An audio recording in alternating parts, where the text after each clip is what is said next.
इस वीडियो में DElEd second semester paper 4 mathematics 2022 के क्वेश्चन को सॉल्यूशन कराएंगे, तो वीडियो के अंत तक बने रहिएगा। बिना देरी किए हुए वीडियो को शुरू करते हैं।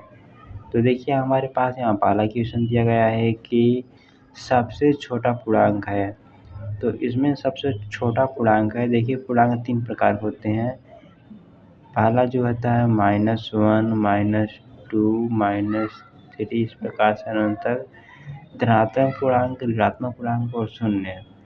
तो इन तीनों को हम लोग पूर्णांक बोलते हैं। ठीक, इसमें से अवरज 0 हो जाएगा, 1, 2, 3, 4, इस प्रकार से अनंत चलता जाएगा। ठीक है, अगर प्राकृतिक संख्या के नेगेटिव चिन्ह लगा देते हैं तो उसे ऋणात्मक पूर्णांक बोलते हैं, और जीरो एक पूर्णांक है जिसे तटस्थ बोलते हैं। और इसके बाद प्राकृतिक संख्या यानी 1, 2, 3, 4, 5, 6 इस प्रकार से अनंत तक जो जाती है संख्या है उसे धनात्मक पूर्णांक या प्राकृतिक संख्या बोलते हैं। तो सबसे छोटा पूर्णांक जो होगा वो है ऋण संख्या होगी। देखिए ऋण कौन सा है, ऋण -1 है।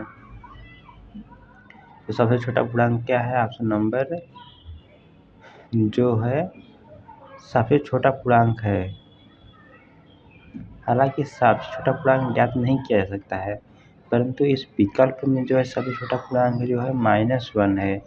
अब एक ऑप्शन ये भी है, इनमें से कोई नहीं है। ठीक है, इनमें से तो ये क्वेश्चन जो आया हुआ है पूरी तरह सही नहीं है। यहाँ होना चाहिए निम्न में से सबसे छोटा पूर्णांक है, तब क्वेश्चन सही है। सबसे छोटा पूर्णांक तो परिभाषित ही नहीं है, ज्ञात ही नहीं कर सकते हैं। जैसे इसमें -1 से भी छोटा है, माइनस में कोई संख्या लिख सकते हैं, कितना भी बड़ा लिख सकते हैं, हो सकता है। ठीक है, तो इन ऑप्शन में सबसे छोटा पूर्णांक -1 है। उसी को क्वेश्चन की सार्थकता 100% नहीं है। तो चलिए आगे बढ़ते हैं, ये भी क्वेश्चन समझ में आ गया होगा। देखिए अगला क्वेश्चन में दिया गया है कि उस समबाहु त्रिभुज का क्षेत्रफल कितना होगा जिसका परिमाप 3 मीटर है। हम जानते हैं कि कोई समबाहु त्रिभुज है, समबाहु त्रिभुज की तीनों भुजाएं बराबर होती हैं। जब तीनों भुजाएं बराबर होती हैं तो त्रिभुज का एक भुजा मान लेते हैं ए, तो त्रिभुज का परिमाप होता है 3a, मैंने तीनों भुजाओं का योग कर देते हैं, बराबर 3 मीटर दिया है। इस प्रकार से यहाँ पर ए का मान हमारे पास आ जाएगा 1 मीटर। ठीक है, तो यहाँ से हमारा त्रिभुज की भुजा प्राप्त हो गई 1 मीटर। अब त्रिभुज का क्षेत्रफल हमसे पूछा है, तो हम जानते हैं त्रिभुज का क्षेत्रफल होता है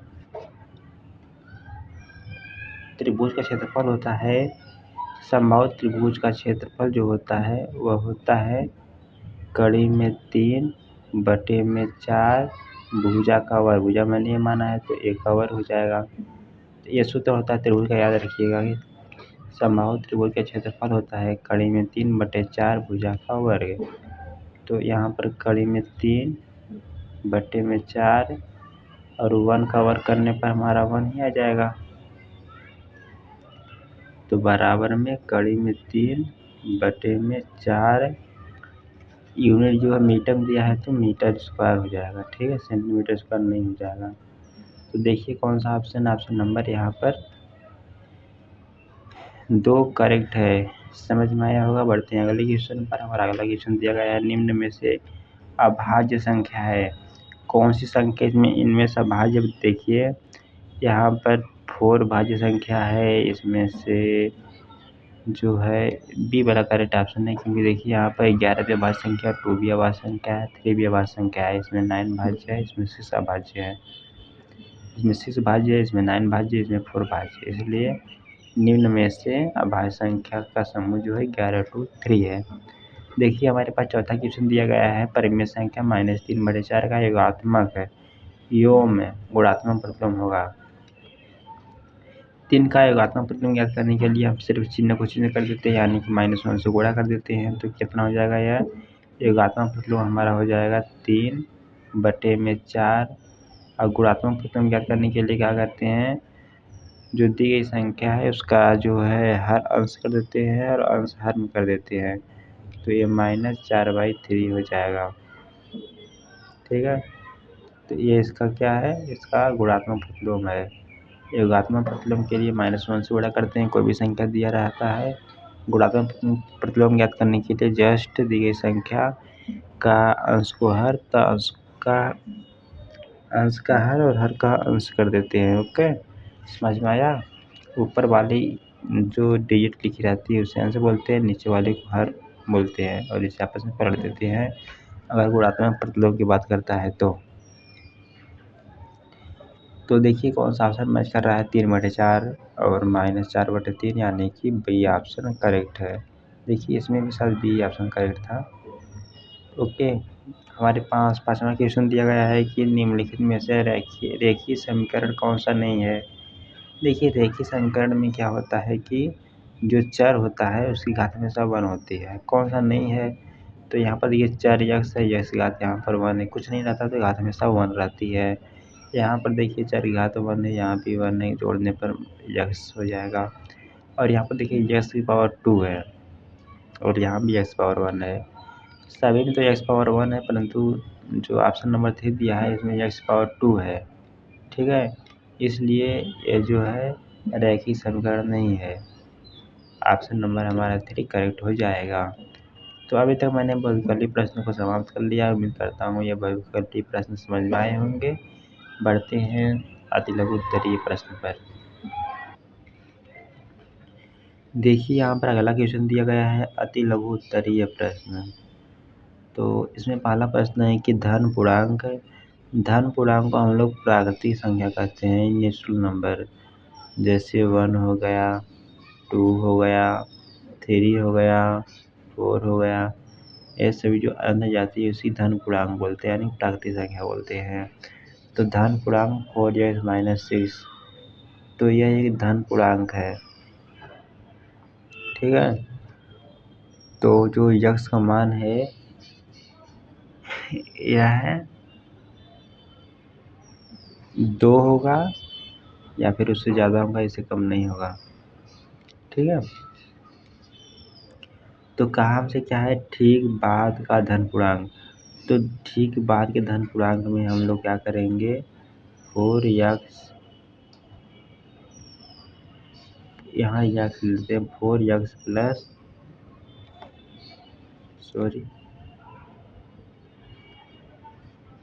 4x-6 में हम 1 ऐड कर देंगे। ठीक है, यानी कि उत्तरवर्ती संख्या, परवर्ती संख्या, जिसे अनुवर्ती संख्या बोलते हैं, वही ज्ञात करना है। तो 1 ऐड कर देते हैं, उत्तरवर्ती संख्या में वही करना है।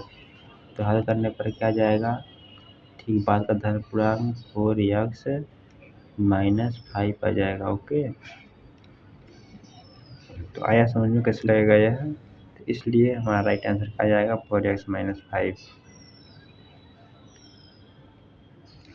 तो देखिए अगला क्वेश्चन हमें दिया गया है कि 7वां वाला दिया गया है कि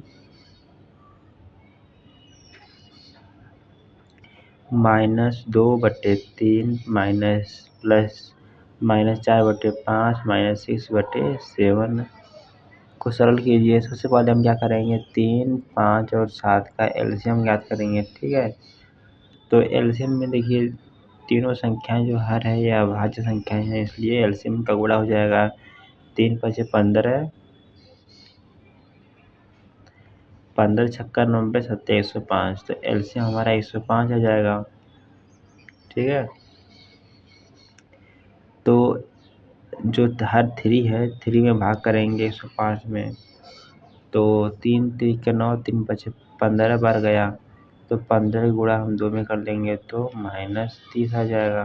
ठीक है, फिर इसी प्रकार से यहाँ पर -4 है, 5 से भाग करिए, 5 × 10, तो 21,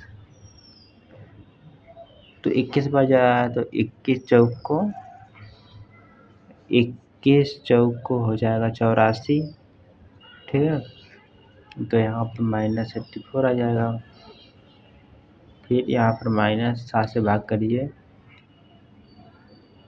7 × 5 = 35, 15 × 7 = 105। तो 15 गुणा 6 में कीजिए। मैंने यहाँ गलती किया है, 3 से भाग करेंगे तो ये 35 बच जाएगा और 35 गुना हो जाएगा 70। ठीक है, यहाँ पर 70 आ जाएगा। और यहाँ पर जो है 15 7 105 और 15 गुणा 6 में कर देंगे तो 15 छक्का 90 माइनस यहाँ 90 हो जाएगा। बस इसे हमें ऐड कर लेना है तो 004 आ जाएगा यहाँ पर। और 9 8 है 17 17 7 25 17 7 है 24 यानी कि 244। ये भी माइनस में आ जाएगा क्योंकि माइनस चिन्ह है और बट्टी में 105 आ जाएगा। ठीक है, इस प्रकार से इस क्वेश्चन को लगाना था। बोडोमास रूल का यूज़ करके भिन्न को हल करना आएगा तो आसानी से फिर से लगा लेंगे। तो देखिए 8वां क्वेश्चन दिया गया है कि 5 सेंटीमीटर भुजा वाले वर्ग से 5 सेंटीमीटर भुजा वाले कितने वर्ग काटे जा सकते हैं। 15 सेंटीमीटर भुजा वाले वर्ग से 5 सेंटीमीटर भुजा वाले कितने वर्ग काटे जा सकते हैं। तो क्या करेंगे हम इसके लिए, सबसे पहले 15 सेंटीमीटर भुजा वाले वर्ग का क्षेत्रफल याद करेंगे, फिर 5 सेंटीमीटर भुजा वाले वर्ग का क्षेत्रफल याद करेंगे, फिर आपस में भाग कर देंगे। 15 सेंटीमीटर भुजा वाले वर्ग का क्षेत्रफल 15 का वर्ग 225 हो जाएगा और 5 का वर्ग कर लेंगे तो 5 का वर्ग करेंगे तो 25 हो जाएगा।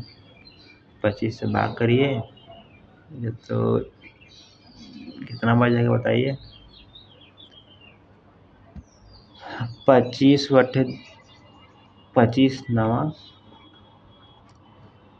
225 ना, तो 9 वर्ग काटे जा सकते हैं। इसका आंसर आ जाएगा 9। तो देखिए हमारे पास जो है 9वां क्वेश्चन कह रहा है कि एक घनाकार बर्तन की कोर की लंबाई 10 सेंटीमीटर है तो आयतन का क्षेत्रफल तो 10 का क्यूब हो जाएगा। घन का आयतन होता है भुजक खाते 3, तो यह कितना आ जाएगा बताइए, 1000 आ जाएगा। 1000 सेंटीमीटर क्यूब घनाभ के बर्तन का आयतन। देखिए हमारे पास दिया गया है 10वां question, X square minus X Y plus Y square में एक्स वाई से गुणा करना है। तो सबसे पहले इस संख्या में यक्स गुणा कीजिए तो यक्स पावर 3 आ जाएगा। फिर माइनस एक्स गुणा करेंगे तो यह यक्स स्क्वायर वाई आ जाएगा। फिर यक्स गुणा वाई स्क्वायर में करिए तो यह यक्स वाई स्क्वायर आ जाएगा। फिर यहाँ प्लस चिन्ह लगाया तो प्लस चिन्ह लगा दीजिए। फिर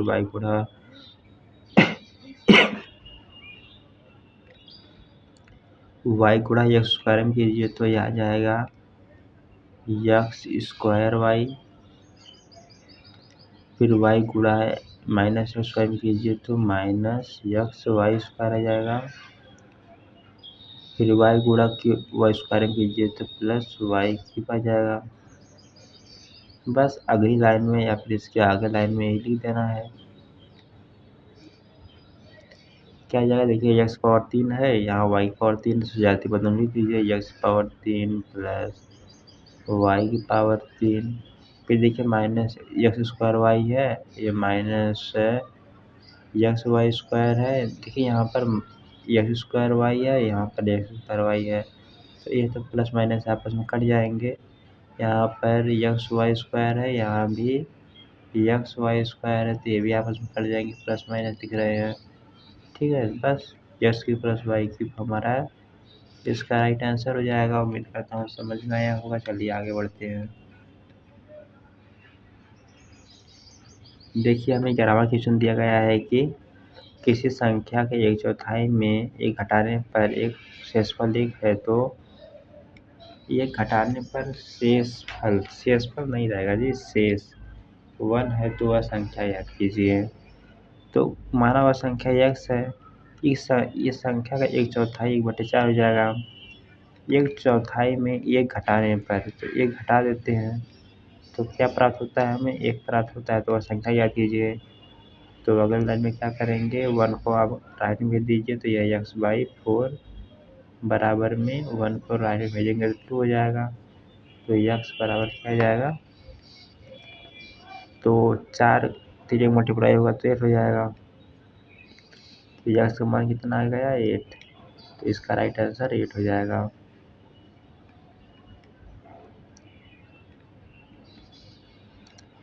तो चलिए आगे बढ़ते हैं। लघुत्तरी प्रश्न में हमें पहला क्वेश्चन दिया गया है।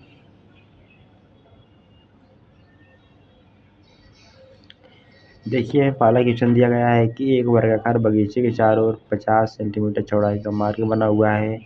बगीचे की लंबाई मार्ग सहित 51 मीटर है, तो बगीचे का क्षेत्रफल ज्ञात कीजिए। देखिए हमें मान लेते हैं कि एक आयताकार बगीचा कुछ इस प्रकार का है। आयताकार बगीचा अपना खेत मान सकते हैं और कह रहा है इसमें 50 सेंटीमीटर चौड़ाई का मार्ग बना है बगीचे के चारों ओर। इस प्रकार से यह मार्ग बना, पार्क में टहलने गए होंगे तो इस प्रकार से बना होता है। यह जो है ना, ये इसकी लंबाई जो दिया है यह है हमारे पास 50 सेंटीमीटर दिया है। अब कह रहा है कि चौड़ाई 50 सेंटीमीटर दिया है और कहा है बगीचे की लंबाई है, इतना पूरा लंबाई मान लेते हैं। और पूरा लंबाई हमें दिया है, कितना दिया है 51 मीटर दिया है। ठीक है, याद रखिएगा ये सेंटीमीटर में मीटर में है। तो बगीचे का क्षेत्रफल ज्ञात कीजिए। तो पूरी लंबाई 51 मीटर है, तो ये छोटा वाला है। तो इसमें देखिए 2 आयत बन रहा है। एक बड़ा वाला आयत जो बाहर दिख रहा है, आंतरिक आयत जो यहाँ पर दिख रहा है। इसका कुछ नाम रख देते हैं। छोटे वाले आयत को हम का नाम है ए कर देते हैं और बड़े वाले आयत को हम बी नाम दे देते हैं। ठीक है, तो छोटे वाले आयत की जो एक भुजा है, ये वर्गाकार आयत है ना यार, तो वर्गाकार की सभी भुजाएं बराबर होती हैं। तो बड़े वाले वर्ग की भुजा क्या मतलब बी वाले वर्ग का क्षेत्रफल 51 मीटर है। तो हमें ए वाले वर्ग की भुजा ज्ञात करना है। देखिए यहाँ पर ऊपर 50 सेंटीमीटर हो जाएगा, नीचे 50 सेंटीमीटर हो जाएगा, दोनों जोड़ देंगे तो 1 मीटर हो जाएगा और 50 में से 1 मीटर घटा देंगे तो ये छोटा वाला जो वर्ग है ये है, इसकी भुजा हो जाएगी 50 मीटर। ठीक है, समझ में आया। जब 50 मीटर हो जाएगा तो हमने पूछा था कि बगीचे की लंबाई, बगीचे का क्षेत्रफल ज्ञात करना है। ठीक है, एक वर्गाकार, हाँ, तो बगीचे का क्षेत्रफल क्या हो जाएगा, बगीचे का क्षेत्रफल जो है ए ही हो जाएगा ना। ऊपर तो ए तो मार्ग वाला था, तो बगीचे का क्षेत्रफल हमारा ए हो जाएगा और ए का क्षेत्रफल हो जाएगा भुजा स्क्वायर। भुजा हमारी 50 सेंटीमीटर है, तो 50 को वर्ग कर लेंगे तो 50 को वर्ग हो जाएगा 2500 मीटर स्क्वायर। तो एक क्वेश्चन भी समझ में आ गया होगा, नहीं आया तो बता सकते हैं कमेंट करके। बढ़ते हैं अगले क्वेश्चन पर। हमारा अगला क्वेश्चन दिया है 13वां, यदि x square plus Y square बराबर 82/9 है, तो यक्स क्यूब माइनस, यहाँ माइनस चिन्ह है, x cube minus 1 x cube का मान याद कीजिए।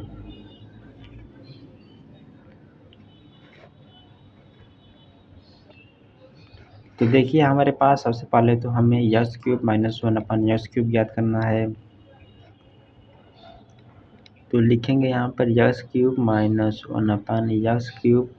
इसे हम लिख सकते हैं, एक हम सूत्र जानते हैं कि ए का क्यूब माइनस बी का क्यूब होता है एक कोष्टक में ए माइनस बी, इसलिए इसे यक्स माइनस हम 1/यक्स लिख सकते हैं। एक ब्रैकेट में यक्स माइनस 1/यक्स होता है और दूसरे में होता है ए का वर्ग यानी x square plus Y square यानी कि 1/यक्स स्क्वायर, फिर इसके बाद प्लस ए भी होता है। ठीक है, ये सूत्र होता है, इसे याद रखना है।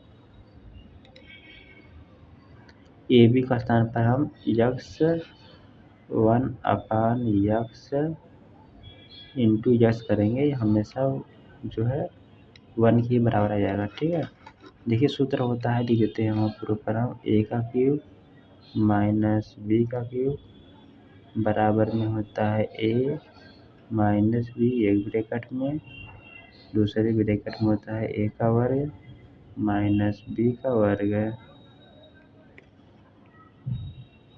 सॉरी, ये दोनों प्लस रहता है, ए का वर्ग प्लस बी का वर्ग प्लस ए बी होता है। आया समझ में? तो इसी सूत्र पर लगाने पे यहाँ पर यह हमें प्राप्त हो जाएगा। अब देखिए यहाँ पर हमें x square plus 1/, x square का मान तो पता है, यहाँ पर इस सूत्र जो दिया हुआ है और एक घटने पर तो 1 ही हो जाएगा, और हमें क्या करना है, एक्स माइनस 1/x। तो बराबर में हम लिख सकते हैं एक्स माइनस 1/x को हम क्या लिख सकते हैं बताइए। हम जानते हैं ना कि एक्स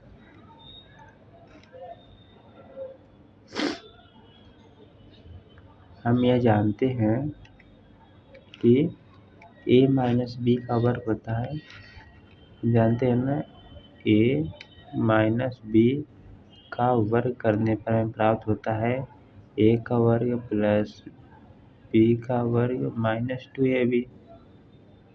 ठीक है, तो यही सूत्र यहाँ पर लगाइए, दोनों पक्षों में वर्गमूल कर लीजिए, और दोनों पक्षों में वर्गमूल लेंगे तो यहाँ पर a माइनस बी का वर्ग क्या आ जाएगा बताइए, a माइनस बी का वर्ग में आ जाएगा, स्क्वायर रूट में आ जाएगा।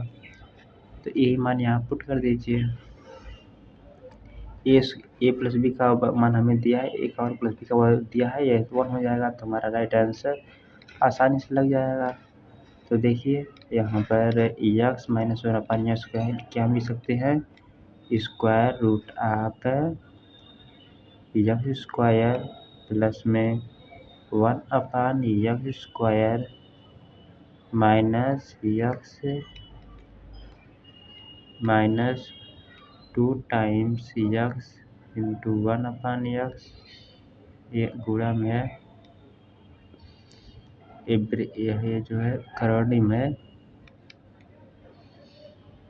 और दूसरे हमें क्या आ जाएगा, यही है जो ऊपर लिखना है वही लिख देना, x square plus 1/x square plus 1/x into x. ठीक, अब यहाँ पर देखिए एक्स आपस में कट जाएंगे, ये भी आपस में कट जाएगा,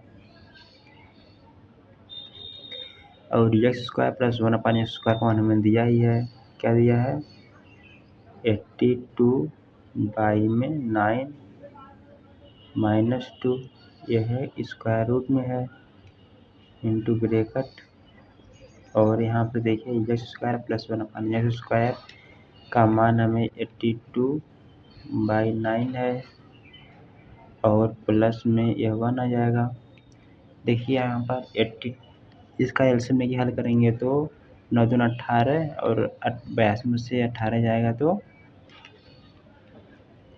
यह 64/9 आ जाएगा। ठीक है, 64/9 का स्क्वायर रूट एक ब्रैकेट में, दूसरे में आ जाएगा यह 9 दूना 18, और 18 82 सब आ जाएगा। सॉरी, 9 1 9 और 82 82 9 91 आ जाएगा ना, 82 9 91। सॉरी, क्या मैंने कर दिया यार, 82 में 9 जोड़ेंगे 91 तो आएगा, ये सही तो है 91, और इसका वर्गमूल करेंगे तो कितना आ जाएगा बताइए। यह जो है 8 का वर्गमूल होता है, और यह 3 का होता है, 8/3 गुणे 91, तो गुणा कर लीजिए इसका आपस में, तो 8 1 9 8, 8 9 72, यानी 728/3। यही हमारा इस क्वेश्चन का राइट आंसर होगा। उम्मीद करता हूँ समझ में आया होगा, अगर नहीं समझ में आया तो कमेंट करके बताना है आपको। ठीक है, थोड़ा सा जूम आउट कर लेते हैं ताकि इसकी साथ ले सकते हैं, थोड़ा लिखने में प्रॉब्लम हो सकता है क्योंकि मैं ऐसे लिखना पड़ता है माउस से। तो चलिए आगे बढ़ते हैं इस क्वेश्चन को। देखिए हमारा 14वां क्वेश्चन है कि माँ की आयु पिता की आयु से 5 वर्ष कम है। माँ की आयु कम है, पिता की आयु अधिक है। 10 वर्ष पूर्व दोनों की आयु का अनुपात 5:6 था। माँ की वर्तमान आयु ज्ञात कीजिए।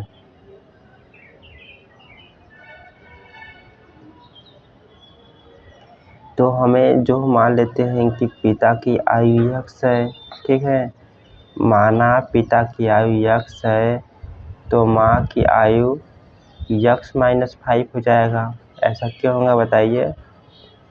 क्योंकि माँ की आयु 5 वर्ष कम है। अब फिर कह रहा है 10 वर्ष पूर्व, तो यहाँ पर लिखेंगे 10 वर्ष पूर्व प्रश्नानुसार। ये आपको लिखना पड़ेगा, तभी आप को 2 नंबर है तो 2 नंबर मिलेगा। ओके, तो देखिए 10 वर्ष पूर्व आयु हो जाएंगे। तो 10 वर्ष पूर्व की बात कर रहा है, अगर पूर्व की बात करेंगे तो घटा देंगे मूल आयु से, अगर पश्चात की बात करेगा, बाद में बात करेगा तो जोड़ देते हैं। तो 10 वर्ष पूर्व पिता की आयु क्या हो जाएगी बताइए? 10 वर्ष पूर्व पिता की आयु, देखिए पिता का आयु हमारा x है, 10 वर्ष पूर्व हो जाएगा हमारा x -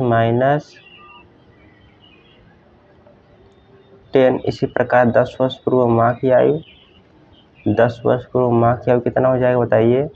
x - 5 है और -10 सेपरेट कर देंगे, x - 5 - 10। अब कहा है कि दोनों की आयु का अनुपात 5:6 था, तो माँ की वर्तमान आयु याद कीजिए। तो पहले देखिए माँ की आयु दिया है, फिर पिता का आयु दिया है, तो अनुपात याद करेंगे तो कैसे करेंगे? देखिए पहले माँ की आयु कितना हो जाएगा, इससे जोड़ दीजिए तो x - 15 हो जाएगा, ये माँ की आयु हो गया। और पिता का आयु क्या हो जाएगा? x - 10 बराबर में क्या आ जाएगा? देखिए 5:6 यानी 5/6। बस यह एक लीनियर इक्वेशन बन जाएगा। इसे हल करने पर हमारा राइट आंसर आ जाएगा। तो कितना हो जाएगा? 6x - 15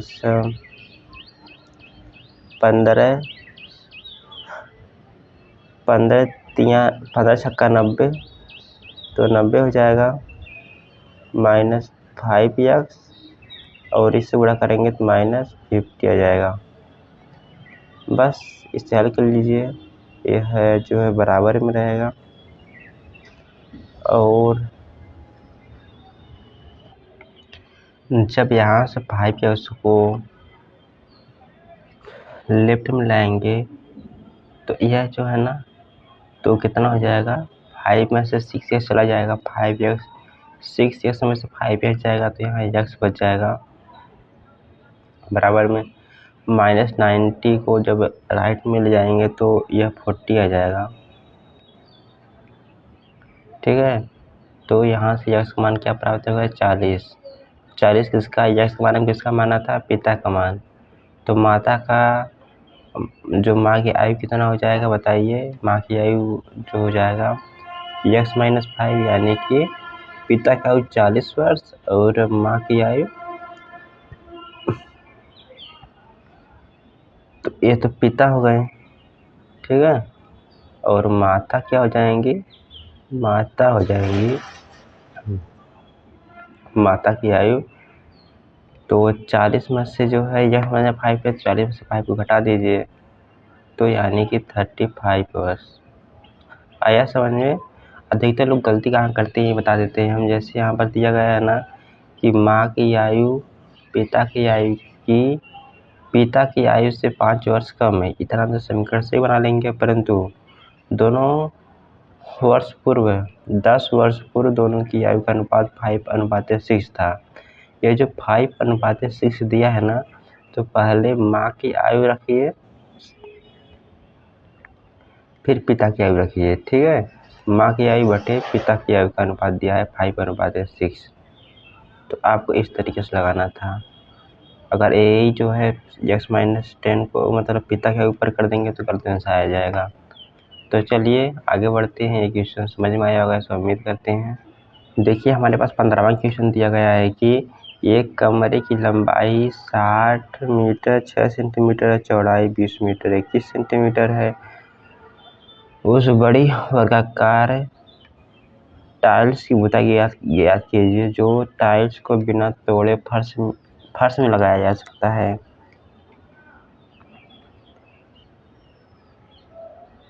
तो सिंपली उस बड़ी से बड़ी वर्गाकार टाइल्स की भुजा ज्ञात करें जिससे टाइल्स को बिना तोड़े फर्श में लगाया जा सकता है। तो हमें भुजा ज्ञात करना है। तो इसके लिए क्या करेंगे हम? तो इसके लिए हम क्या करेंगे? सबसे पहले तो 60 मीटर और 60 सेंटीमीटर को सेंटीमीटर में बदलेंगे तो 100 से गुणा करेंगे, यानी कि यह जो है हमारा 1 मीटर में हम जानते हैं कि 1 मीटर बराबर होता है 100 सेंटीमीटर। ये तो सभी को पता होगा। अब 600 मीटर को सेंटीमीटर में बदलिए तो कितना हो जाएगा बताइए? 6400 प्लस 7, ये क्या है? सेंटीमीटर में आ गया। इसी प्रकार से इसे भी सेंटीमीटर में बदलिए। यह जो है 200 है तो यह है 2000 हो जाएगा। 2000 प्लस 21, ये भी सेंटीमीटर में आ जाएगा। पहले सेंटीमीटर में बदल लीजिए, फिर हमें इसका एचसीएफ ज्ञात करना होगा। तो ये कितना आ जाएगा बताइए?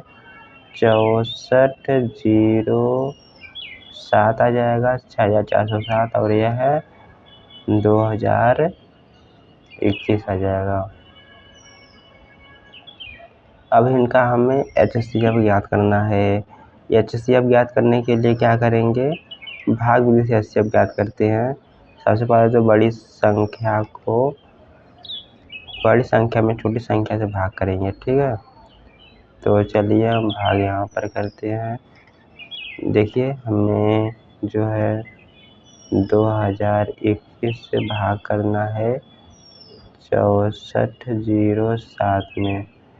तो भाग कीजिए, देखिए कितना बार जा रहा है। 2021 भाग करेंगे तो 2 3 6, 3 बार ले जाइए, देखिए कितना बार जा रहा है। 3 का नाम 3, 3 दूनी 6, और 3 का गुणा 0 हो जाएगा, और यह 6 हो जाएगा। अब घटाइए इसमें से, ये 7 में से 3 गया तो 4 आ गया, 10 में से 6 गया तो 4 आ गया, और यहाँ पर 3 आ गया, 344। अब 344 में भाग कीजिए 2021 में। अब भाग कीजिए, देखिए कितना बार जा रहा है। तो यहाँ पर 3 6 18, 6 बार ले जाइए, तो 6 चौक को 24 के 4 हासिल 2, 2 26 हो जाएगा, हासिल 2 20, 6 त्रिक 18, 18 2 20 हो जाएगा। अब घटाइए इसमें से, सॉरी ये तो ज़्यादा हो जा रहा है तो भाग जाएगा नहीं, इसलिए यह जो भाग हमारा 5 पर ले जाइए इससे।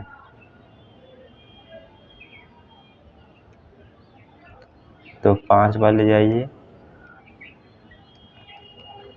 तो 5 को 20, 2 22,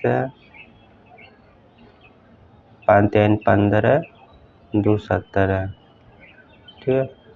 तो 1720 बार का, अरे सॉरी 1720 आया, घटाइए 1 आ गया, यह 0 आ जाएगा, 10 में से 7 गया, 301। अब 301 में भाग कीजिए, जो ये जो भाजक है 344।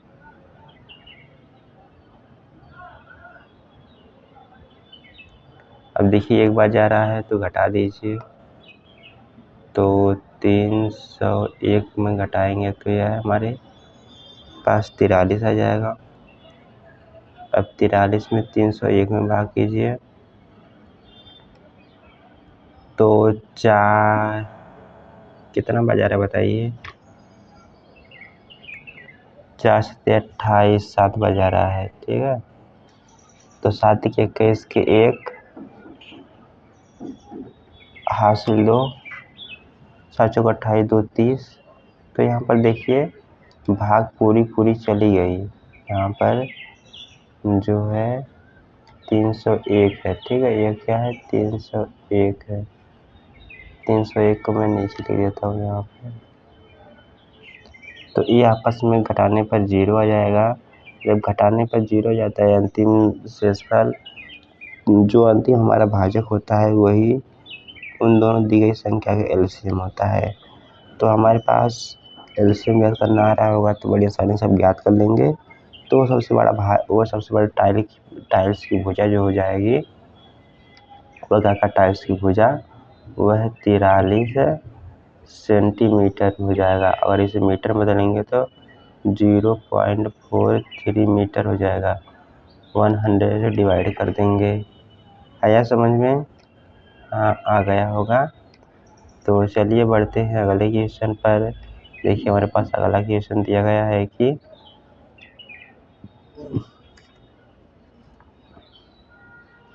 वृत्ताकार मैदान का क्षेत्रफल जो दिया गया है, तो व्यास की लंबाई ज्ञात कीजिए। हम जानते हैं कि वृत्त का क्षेत्रफल होता है, क्या होता है, पाई आर स्क्वायर। इसका क्षेत्रफल दिया है 154। तो यहाँ से मैं त्रिज्या फाइंड हो जाएगा।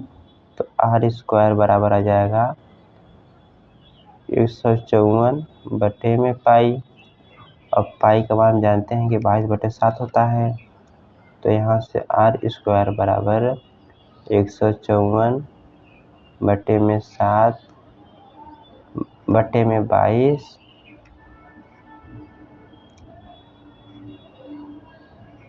बटे में 22 और जो 7 आ जाएगा गुणा में आ जाएगा, ठीक है। अब 22 से भाग करिए कितना बार जा रहा है देखिए।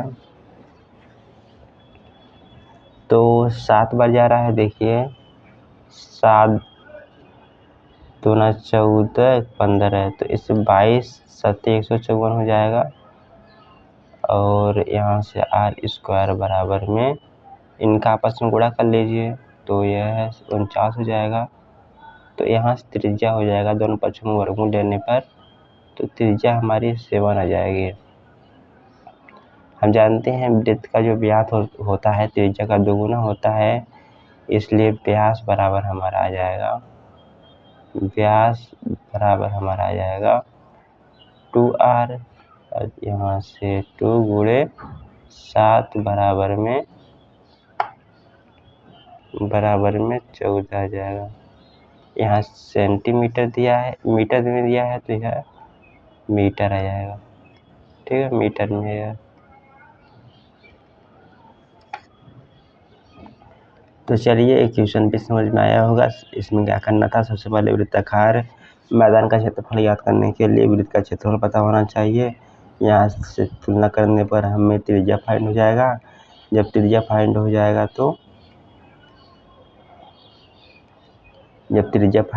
तो और व्यास त्रिज्या का दोगुना होता है, तो यहाँ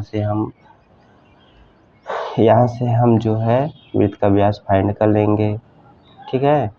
तो चलिए आगे बढ़ते हैं, ये क्वेश्चन समझ में आया होगा।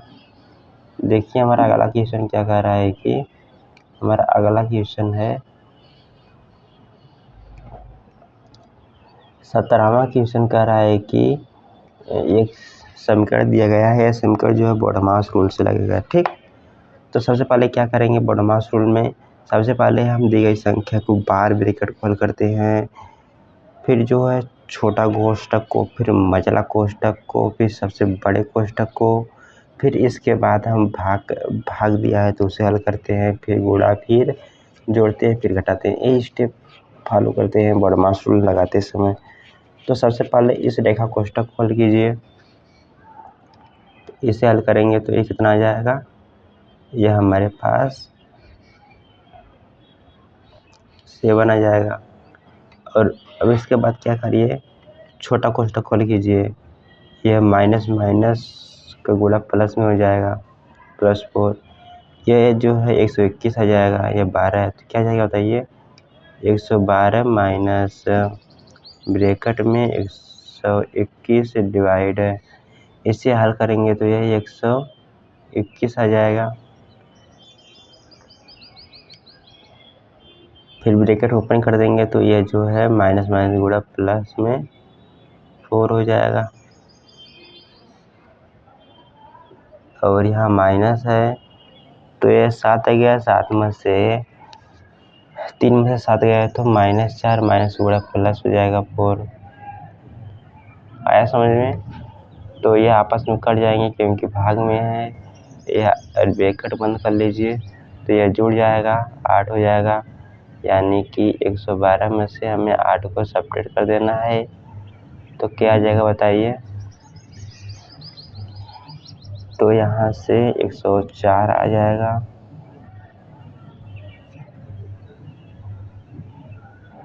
अगर नहीं समझ में आया होगा तो हटा सकते हैं, थोड़ा मैंने 60 तो लगाया है। तो चलिए आगे बढ़ते हैं, ये क्वेश्चन समझ में आ ही गया होगा।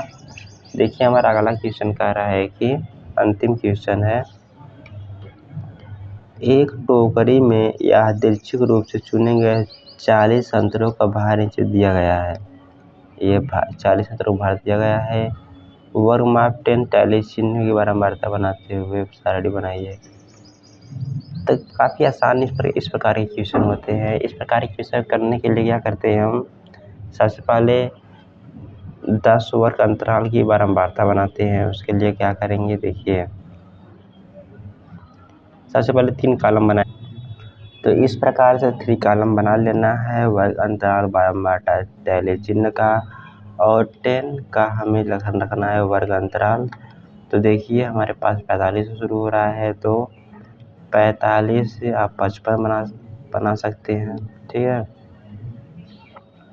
वर्ग अंतराल 45 से 55 बनाइए। तो 45 से 55 के बीच में हमारे पास जो भी संख्याएं हैं उनको गिनकर इसमें लिख लेना है।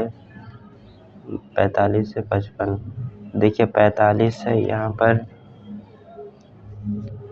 एक ये हो जाएगा 45, फिर ये 30 हो जाएगा, 40 हो जाएगा 3, फिर इसके बाद ये भी 40 हो जाएगा, इसके बाद 35 हो जाएगा, 45 भी हो जाएगा। यहाँ पर सबसे न्यूनतम संख्या 30 भी दिया है, देखिए 30 दिया है ना, तो वर्ग अंतराल हमें 30 से 40 बनाना होगा।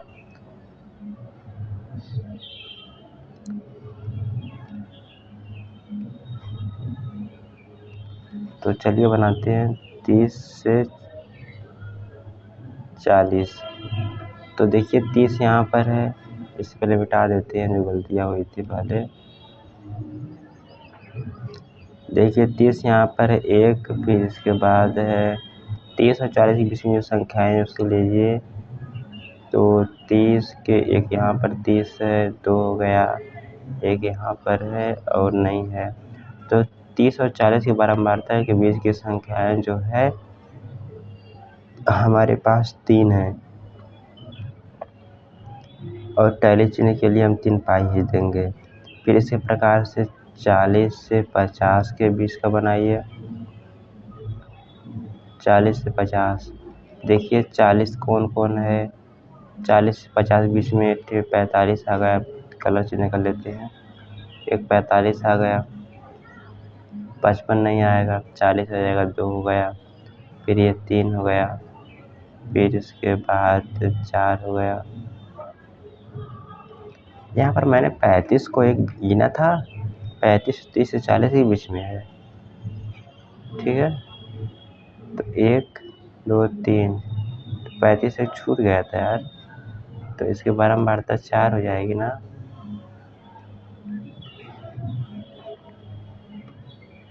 तो फिर से गिनिए, पहले सबसे अच्छा यही है ना कि दी गई संख्याओं को असेंडिंग और डिसेंडिंग ऑर्डर में लिख लीजिए, फिर इसके बाद गिनने में आसानी हो जाएगा। तो 40 से 50 के बीच में देखना है ना, 1 हो गया, यहाँ पर 45, फिर 40, 2 हो गया, फिर 3 हो गया, फिर इसके बाद 4 हो गया, 45 आया है 4,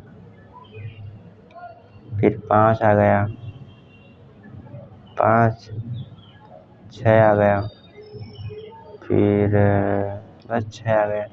इसके बारंबारता 6 लिखने के लिए क्या करेंगे हम, इस प्रकार से 4 पाई खींचेंगे और इस बीच से काट देंगे तो ये 5 होगा। इसके आगे इस प्रकार से पाई देंगे 6 हो जाएगा। और इसके बाद हमारे पास बारंबार था दीजिए 50 से 60। तो 50 से 60 के बीच में देखिए 50 55 एक है, 55 एक, फिर इसके बाद 50 से 60 है, 60 नहीं लेंगे, 50 2 हो गया, फिर इसके बाद 3 हो गया, 4 हो गया। तो इसकी बारंबारता 50 से 60 के 4 है और 4 लिखने के लिए 4 पाई ही देंगे। और इसके बाद 60 से 70 देख लीजिए। तो 60 से 70 क्या हो जाएगा, एक तो यहाँ 60 आ गया, फिर 2 आ गया,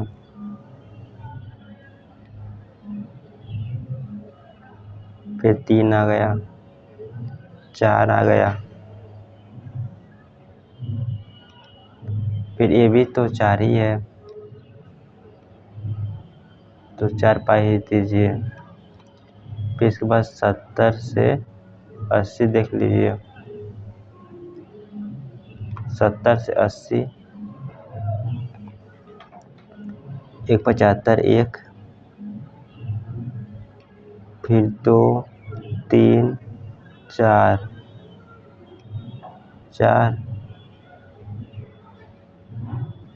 5 6 7 8 9।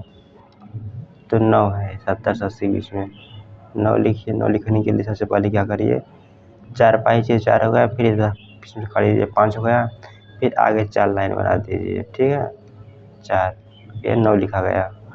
इस प्रकार से आप सबको साड़ी बनाना था। पहले लिखना है वर्ग अंतराल बीच में हाइफन लगा दीजिए, वर्ग अंतराल, फिर बारंबारता, फिर टैली चिन्ह।